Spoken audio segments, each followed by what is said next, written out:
Welcome back, bitches and assholes. We're equal opportunity here. 2022 is gonna suck, and we're gonna make it worse. Roll the fucking theme song already.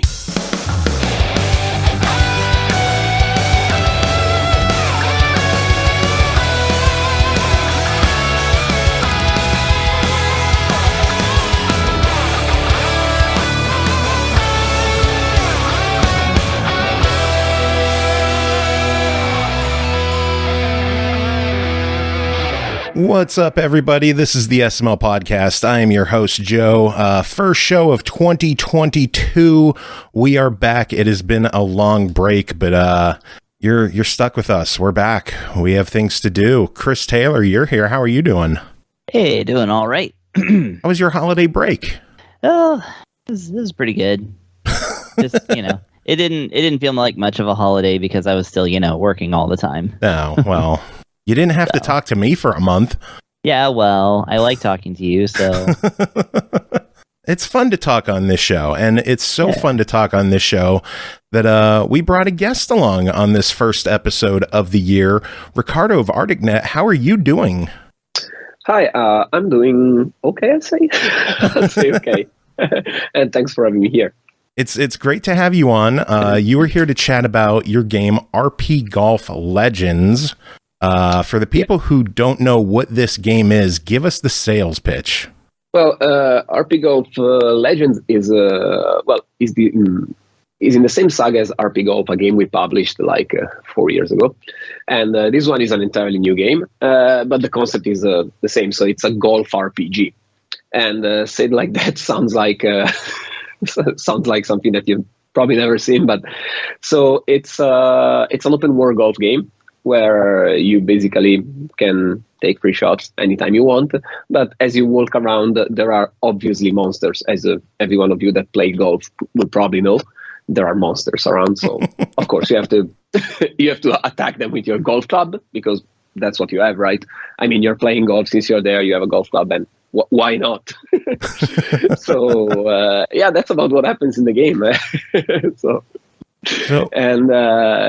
That's... that's RPGolf Legends in the... What separates RPGolf Legends from RPGolf? Well, RPGolf was the first ever title we worked on, and that was it was a smaller game. We had limited resources and everything. So RPGolf Legends basically adds everything that we wanted to add in that game, but that we couldn't. So, for example, it's probably at least 10 times bigger, at least. Wow. Talking about not only with map, but also talking about holes. And that's 54 of them, right? Yeah, we have 54 holes, exactly. Nice. And they're separated in 6 different environments. So you will see the environment changing around as you progress through the story.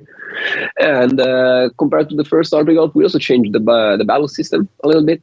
So before it was level-based, and you could power up your stats and stuff. But in RPGolf Legends, basically, we decided to move to a more Zelda-esque battle system, which is, we feel like it's way more natural and feels way better compared to what it was before. So, yeah, those are the 2 big improvements compared to the previous one. The good thing is that you don't need to play the first game in order to fully enjoy the second one. And, last but not least, of course, this game, the main difference is basically RPGolf Legends is coming out on console, while the first game was mostly for mobile. So, yeah, this is the... Yeah, I'm thrilled to see this game on console. I know KEMCO first teased the game. I want to say a few months ago they teased the game, and it immediately caught my attention, because I love retro golf style games, the old 16-bit style golf games, and I love the retro 16-bit style Zelda games, and to mash those 2 genres together is like a dream come true game for me. Well, I'm glad you feel that way. Chemco actually posted some trailers, actually even last year, during 2020 game show.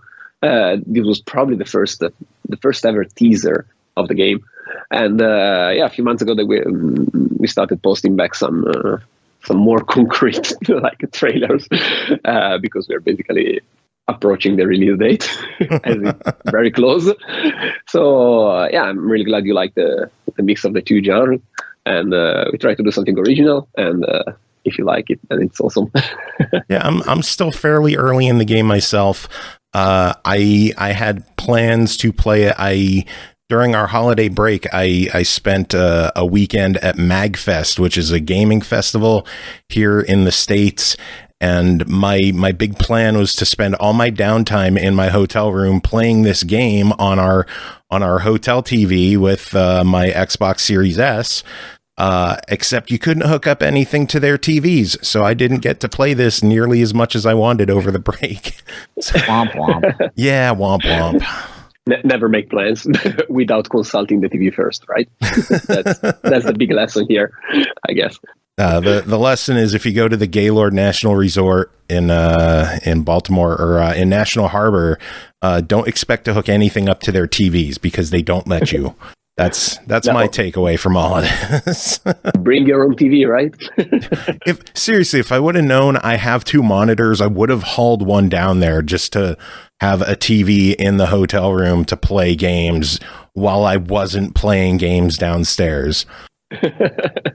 Sounds like a good plan. But yeah, I'm glad that you at least could try the game a little bit.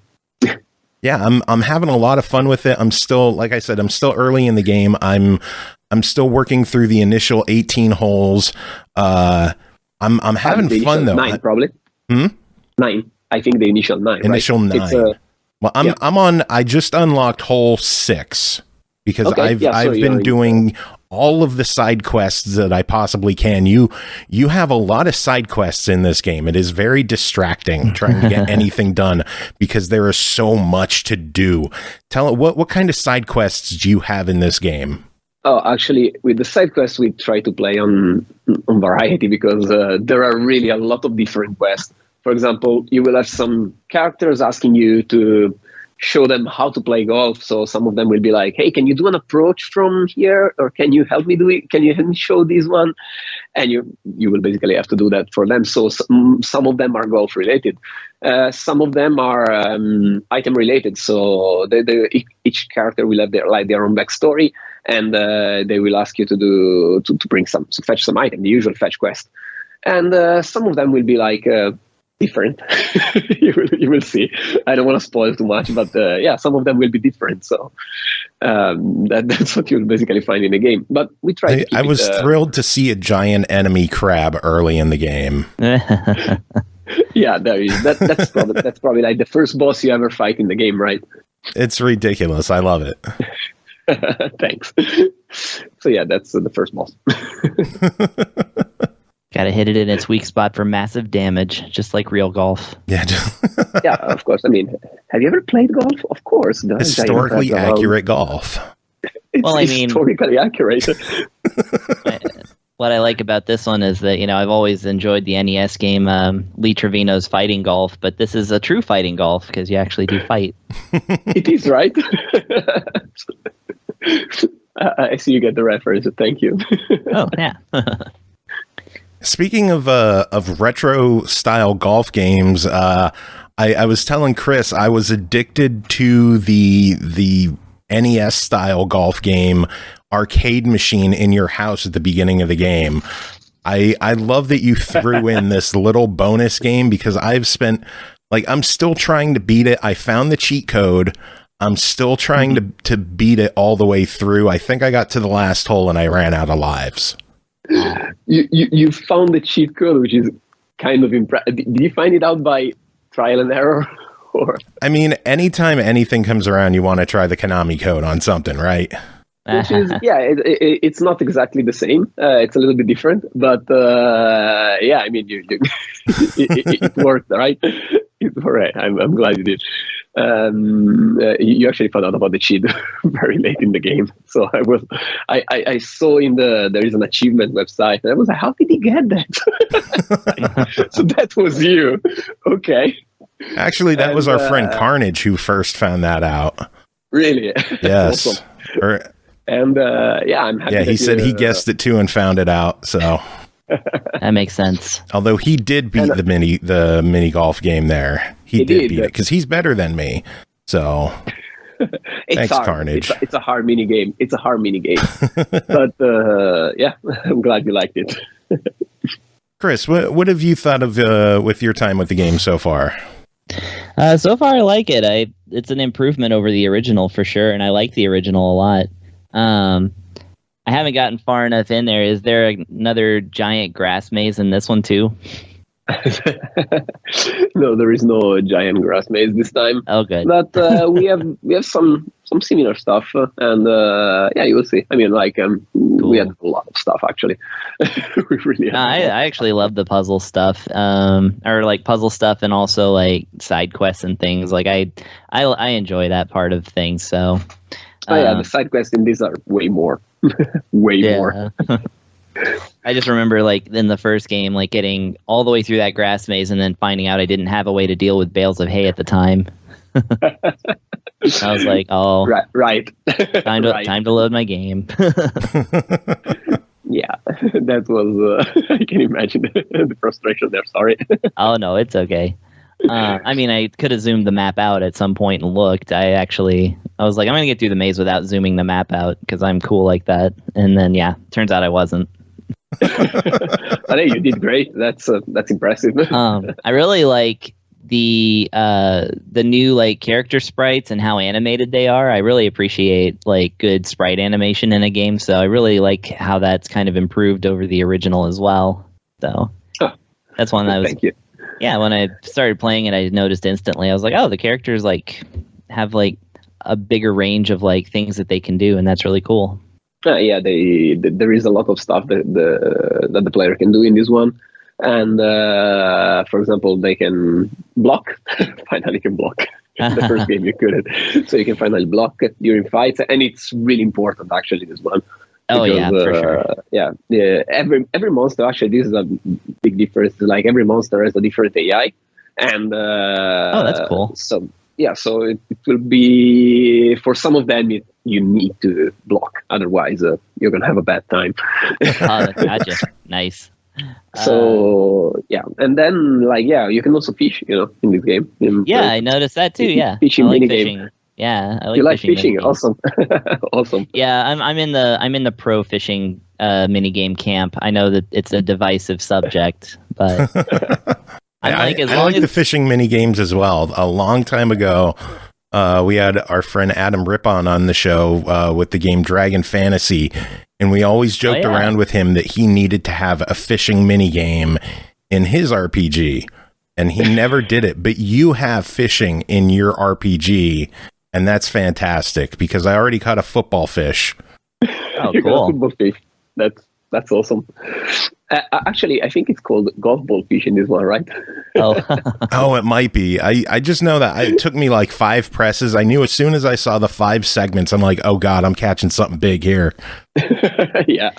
I do like that the sense of humor is retained in this one. I remember the last one had the, I used to be a golfer like you, and I took a golf ball in the knee kind of jokes. I'm glad somebody got them. Thank you. Oh, for sure. Yeah, I'm a big Skyrim guy, so. But I mean, also that's pretty well known. But I mean, it's pretty well known for sure. Yeah. But yeah, I'm glad it's a good use of it because getting hit in the knee with a golf ball would hurt and probably stop one from golfing. It would, right? I mean, I don't know. I mean, probably an arrow is still worse, but Yeah. I don't think a golf ball would feel good though. Like, yeah, an arrow probably is. No, it wouldn't. Probably no. I mean, no, well, probably wouldn't. Yeah. I mean, it would leave a nice welt for sure. It would, right?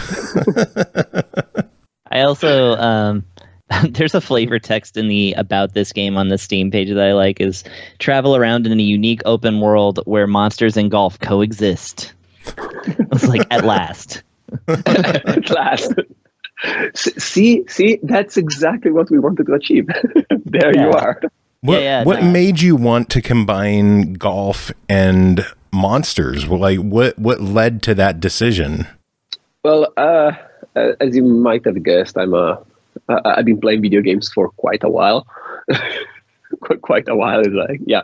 So, and back when I was a kid, I used to play like on my Game Boy. I used to play a game called golf. Like nothing fancy, just golf. It's probably one of the.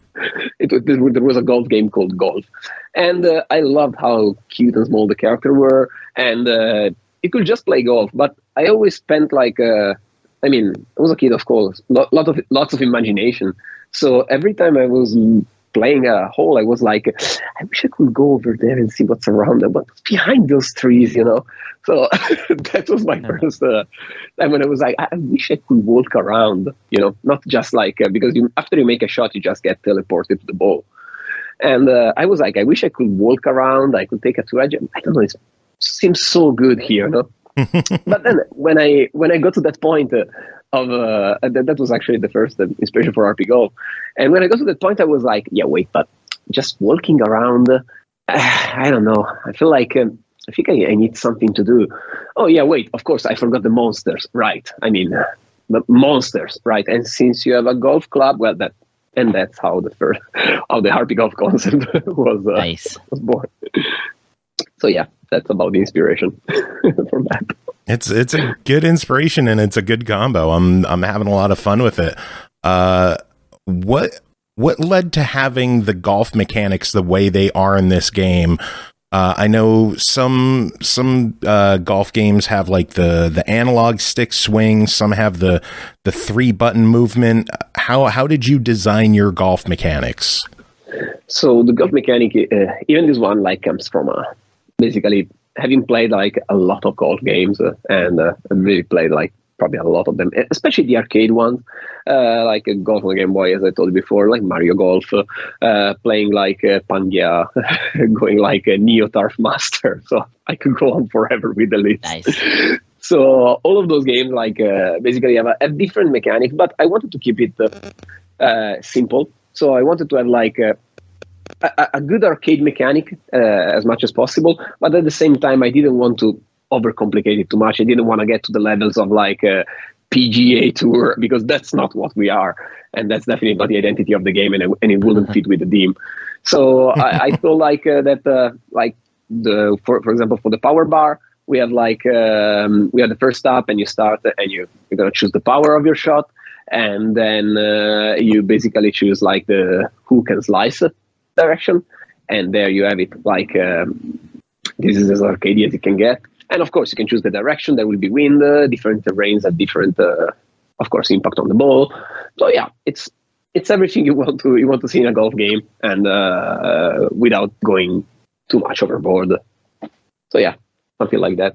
It's the perfect level of golf for me. It's simplistic, but it's just deep enough to with the wind affect shots. So you have to pay attention to that. Weather affects shots. So you have to pay attention to that. It's deep enough to keep you invested in the game, but it's easy enough that anyone can get into it.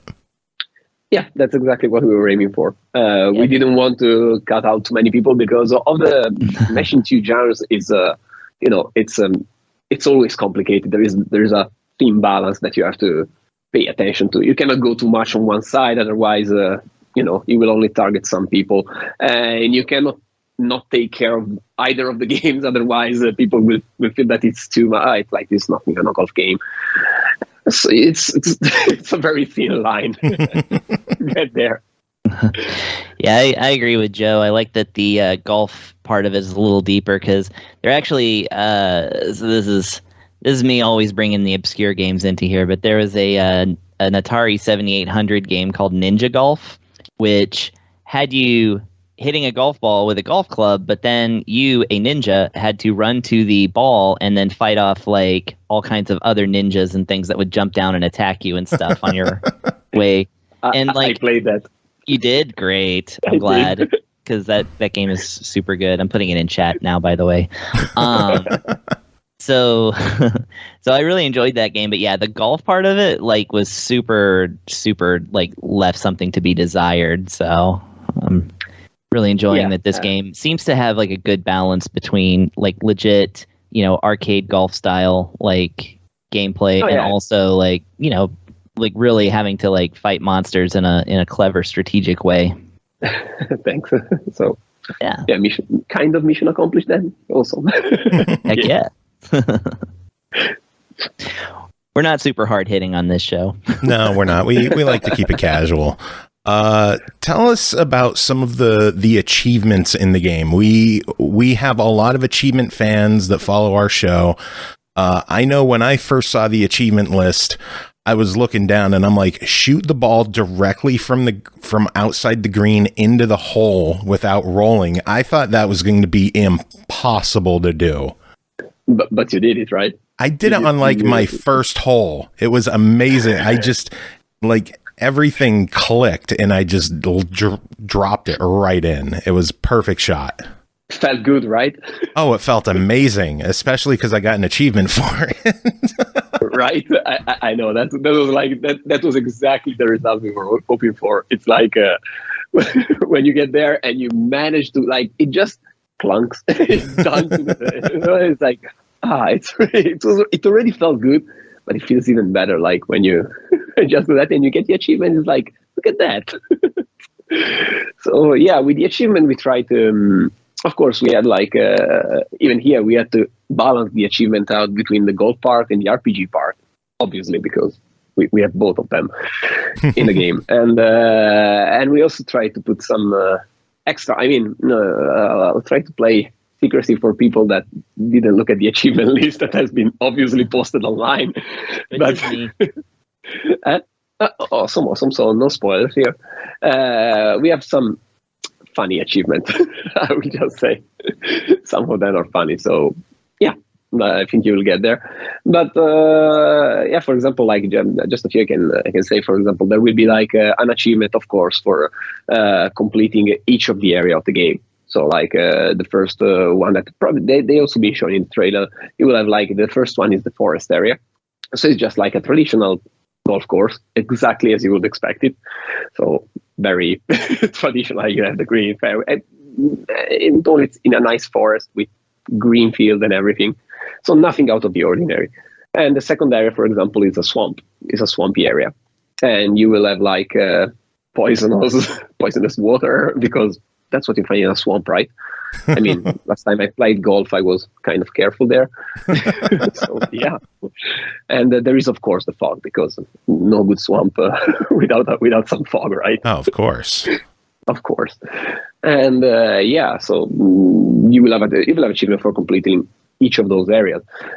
Plus, you will also have like achievements for example, collecting the golf clubs, because there are many different types of clubs in this game, and each one of them will basically have different stats in the golf part or in the fighting part. So there will be some clubs that will be good for fighting, and some clubs that will be good for playing golf, of course, because each one is different, right?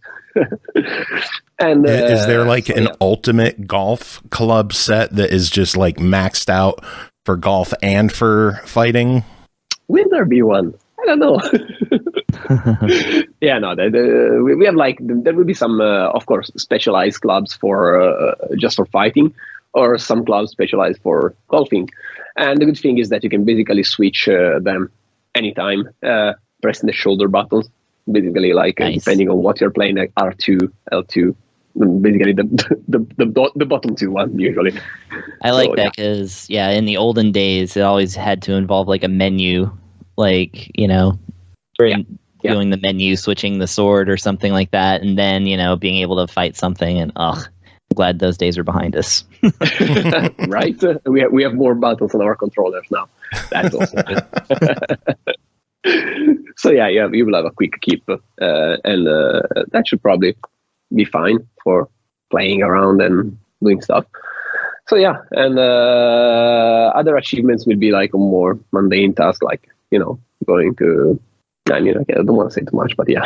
So there will be a lot of murdering crabs. Poor crabs. They're just minding their own business on the shore, and there's just achievements for just murdering the hell out of all of the crabs. Damn. I mean, I'll do that at a buffet, but I tried to talk to one because you could talk to him in the previous game, and then I accidentally murdered it, and I was like, no, and then I just... You felt I didn't, bad, right? Yeah, I didn't attack anymore. I was like, well, there might be a thing if I attack all of them, but I'm not going to do it. Because I feel like I have to.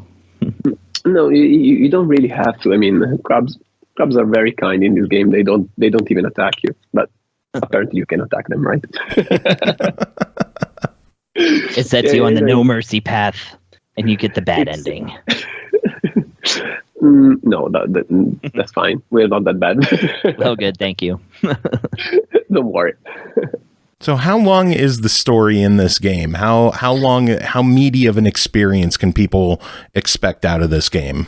Well, so I'll say that going through the main quest without doing too many side quests will probably set you back about, I will say depends on how you play, of course, because you can be like a pro player, you can be like, pro RPG player, they know exactly where to go. You understand the compass immediately, you just go there. So I think it can be around 20 to 30 hours of gameplay just to finish the main quest. Plus, then you will have all the side quests, of course, and extras and everything else that there is in the game. So it's a meaty experience. There's a lot in the game. There is a lot, yeah. There is a lot there. There is really a lot to play, and we added like a lot of. I think we had a lot of replayability too, because in this game you can enjoy tournaments.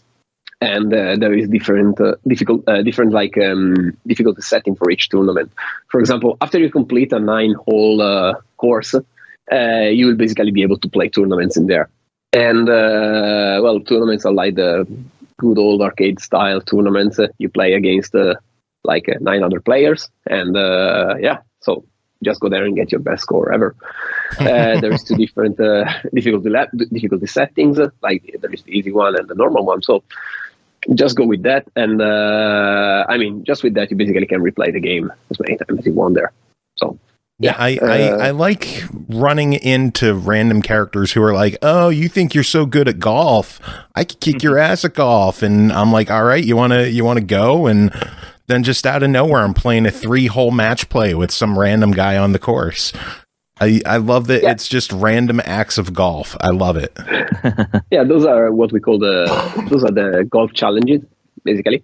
There will be in each area there will be one, and you will basically enjoy it's like a short 3-hole challenge, and best out of 2 wins. So it's it's a match play, I think, like a stroke play, no, which I always mix those two up.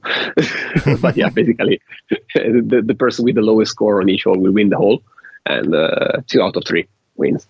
Well, I took him 3 for 3. I wiped the ground with him. I just kicked his ass. You went full blown there, right? Well done.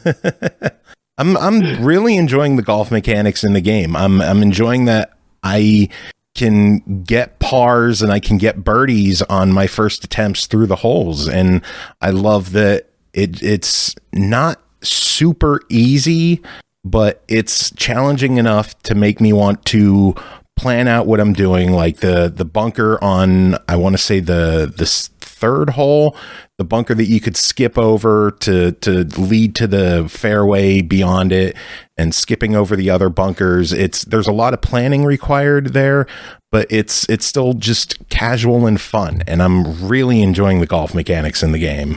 I'm glad you do, and it will get harder though. I would hope so. Obviously, yeah, I expect it to get nice and punishing later on in the game. Oh, it will be. This is definitely something I could see myself sticking with and following through to the end.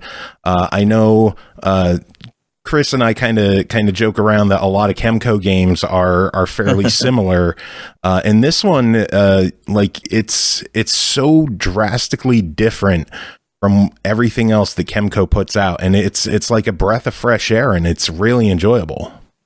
I'm glad you like it, and Chemco is like the master of RPGs. Nothing but respect for them.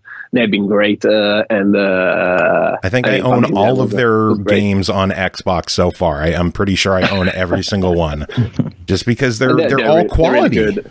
They're all quality, right? They're all quality games, and I'm glad they try to branch out with us. I really feel honored about that. And I hope that people will like this game. So, how did you first get in touch with Chemco, and what led to to you working with them to bring the game to the masses?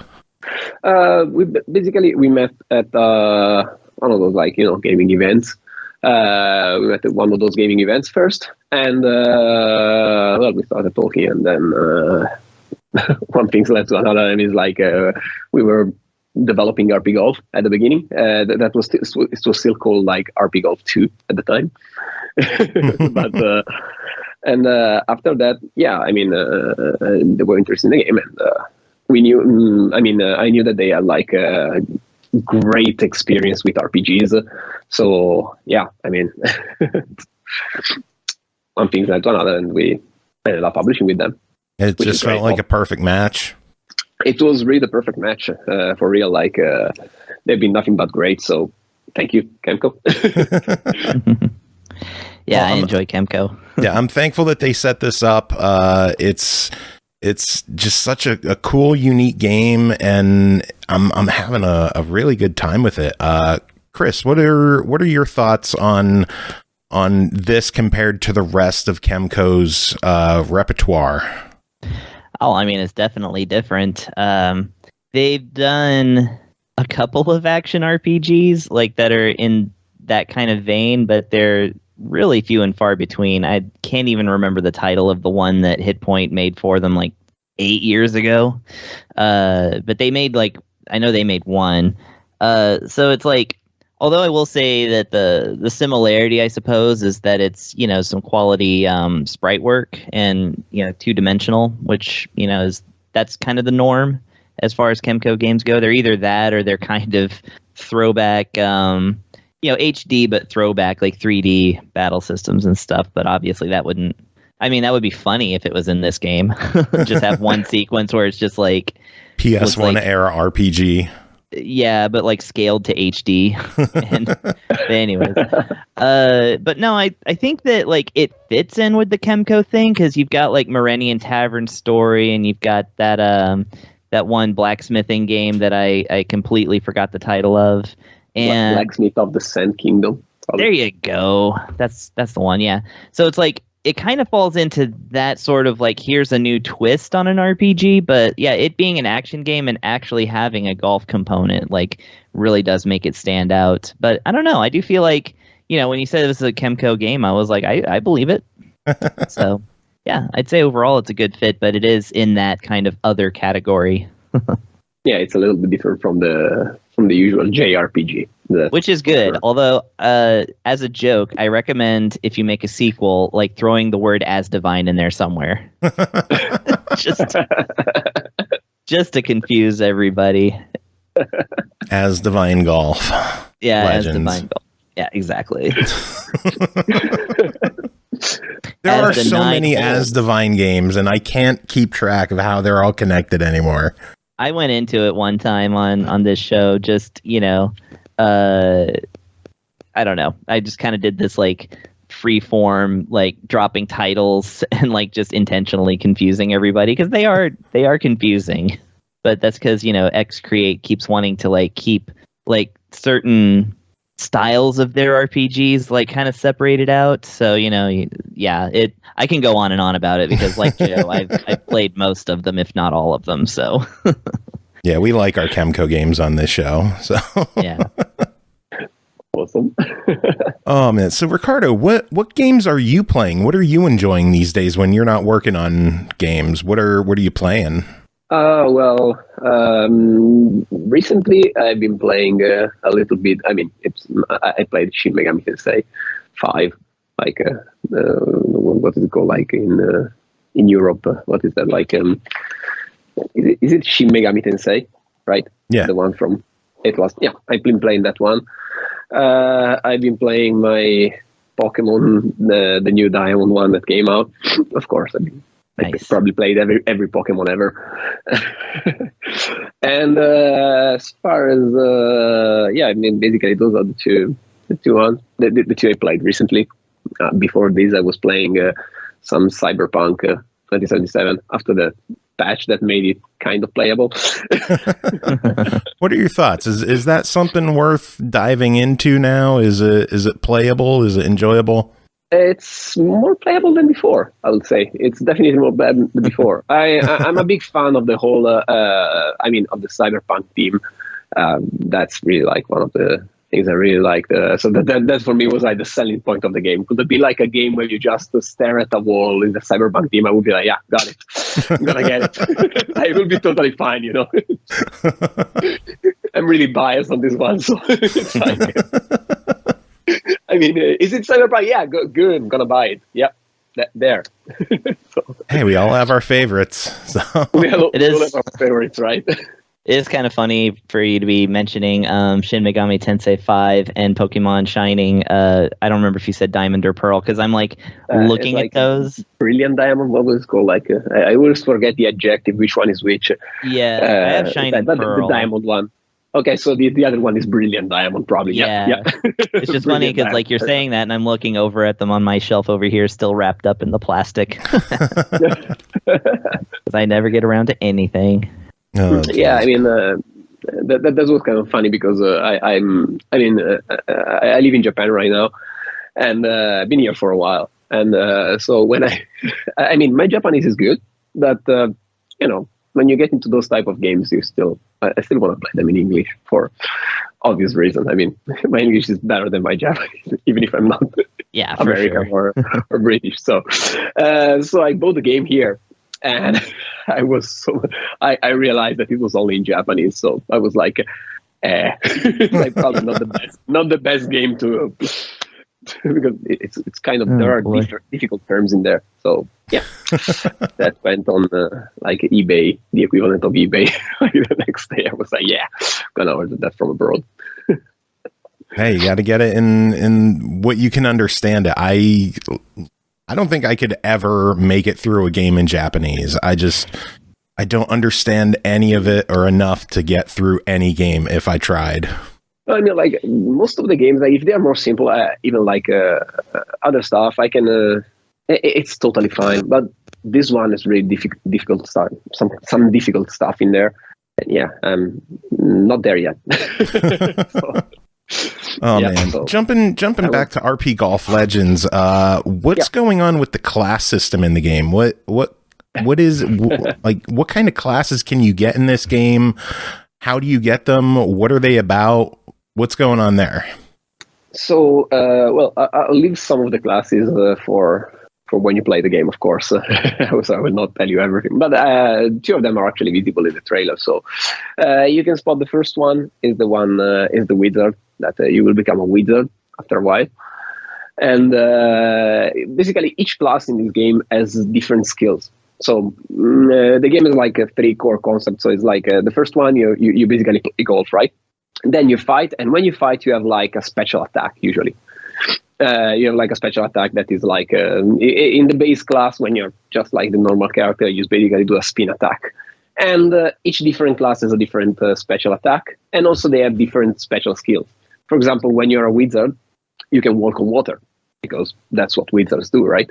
I mean, oh yeah, totally. You can also play your golf ball from water, so it's gonna help you in golf too. Hell yeah! And hell yeah, right? And the other thing you can do when you're a wizard, basically, instead of having the spin attack, you will have like kind of a energy blast radiating from your body, and it's basically gonna like push back the enemies around you and hit them a little bit too. So yeah, that's one of the examples. Or the other one that you have is you can become a warrior. Warrior class, you will wear like an armor. The sprite will change, don't worry. So it's all there. And for example, the warrior can have a special ability that will be able to break some rocks that are in game, and so the warrior will be able to break them. I've seen rocks around that I want to break, and I've wanted to figure out how to get that. Now I know. I'm gonna have to do some backtracking later on in the game and break some rocks.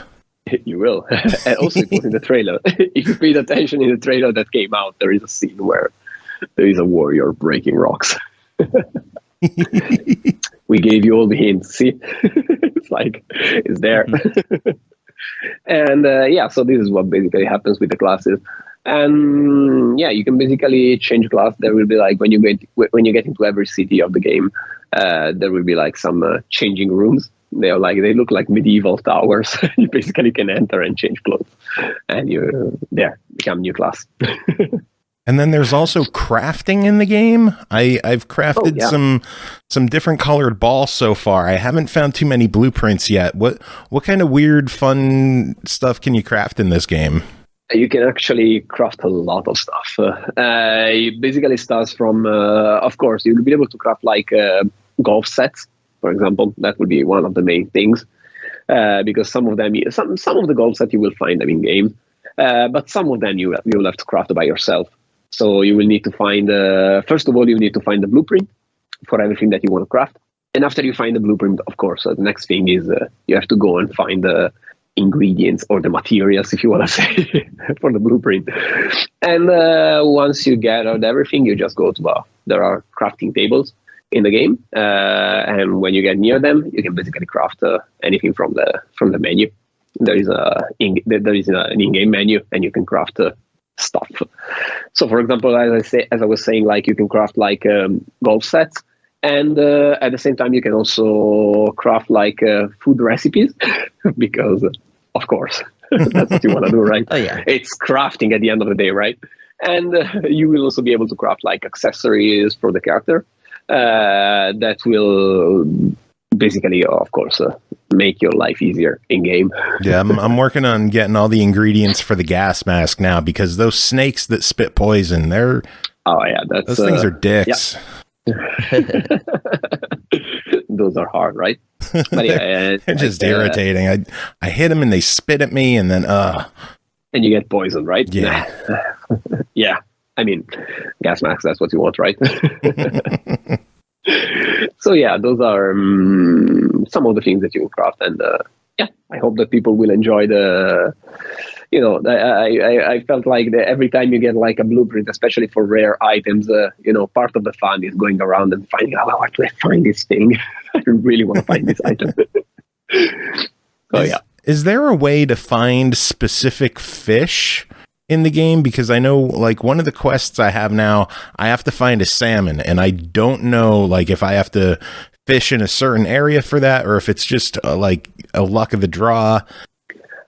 So fishing is, again, we have like 3 different areas that you can fish in the game. You have like the sea, because something is there, a lot of it. You have lakes, and you also have like swamps. As I was telling you before, there is a swampy area. So swamp is a different place where to fish. Different fishes, of course, live in different areas. So you will have to, probably will not find a salmon in the swamp, just saying. And of course, depending on there are also different rods, fishing rods.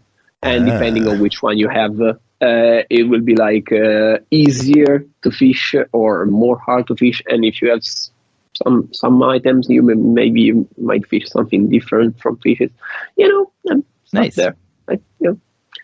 So it's deep and complex even in the fishing. Yeah, I mean, we just didn't want to throw there like a fishing mechanic just for having a fishing mechanic. So we wanted to just to get those fishing side quest points. Yeah, right. I mean, there's just a fishing tournament, a small fishing tournament. I don't know if you got there. Yeah, I found the little fishing lodge. Yeah, the lodge. I couldn't think of the word. And fishing lodge. Yeah, that's. I wanted to fish in the lake there, and they're like, "No, you can't fish here unless it's during a tournament."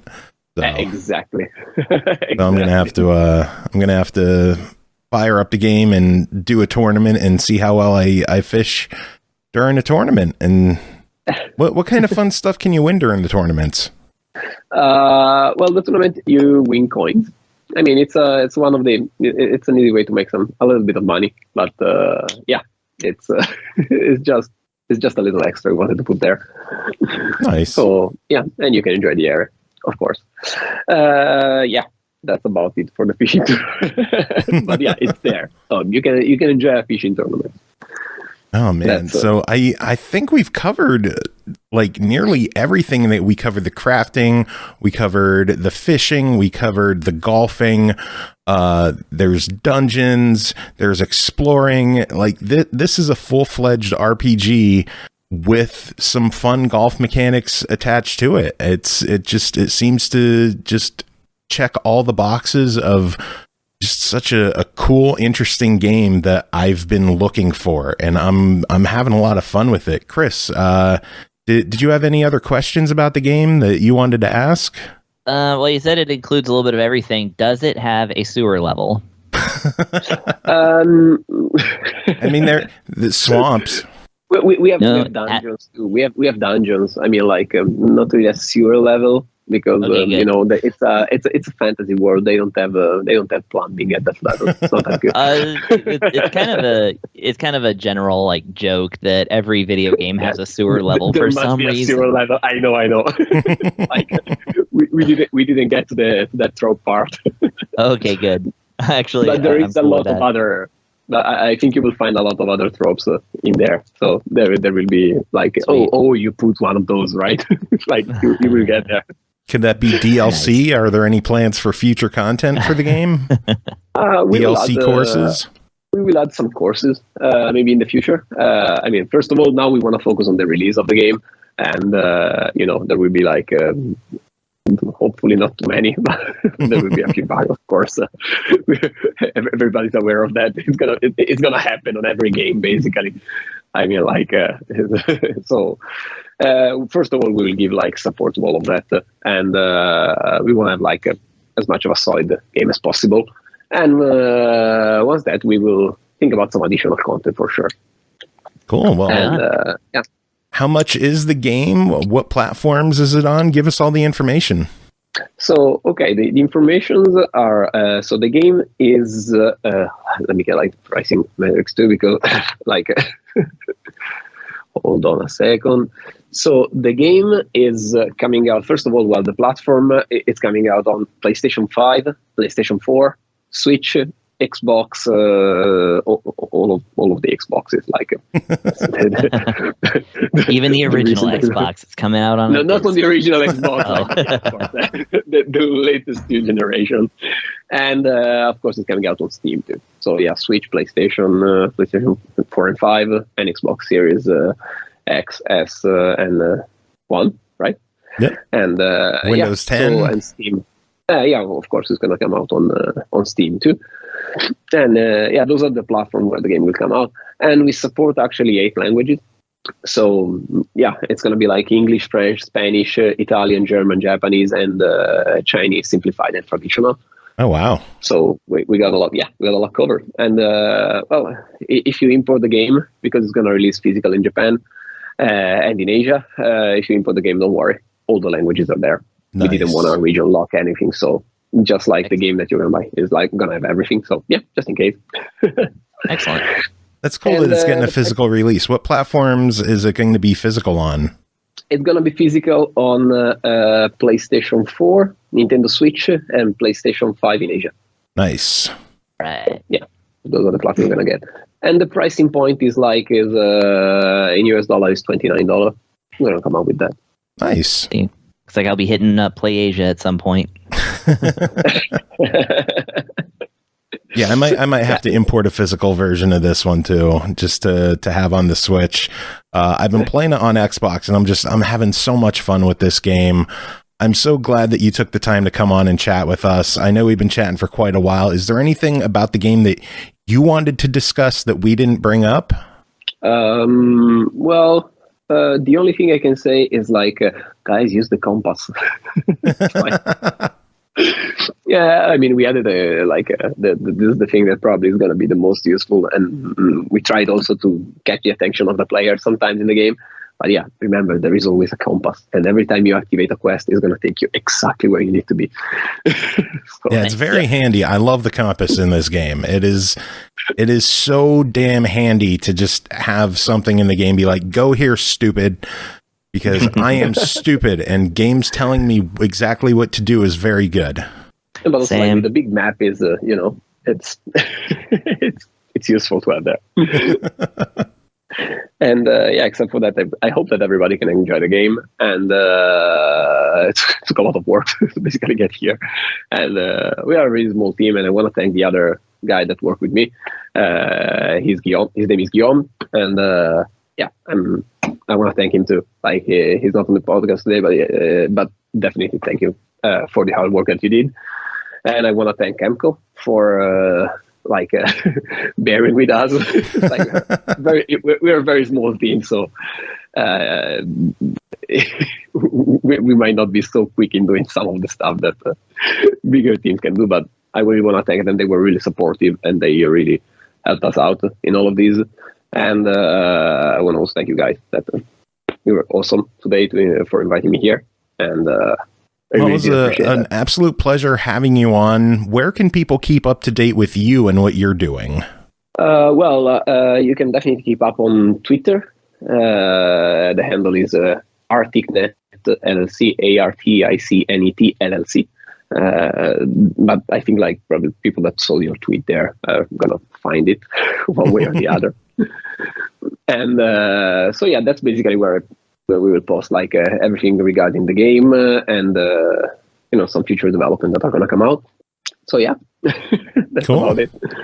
All right, well, Riccardo, thank you so much for coming on, chatting with us, hanging out with us.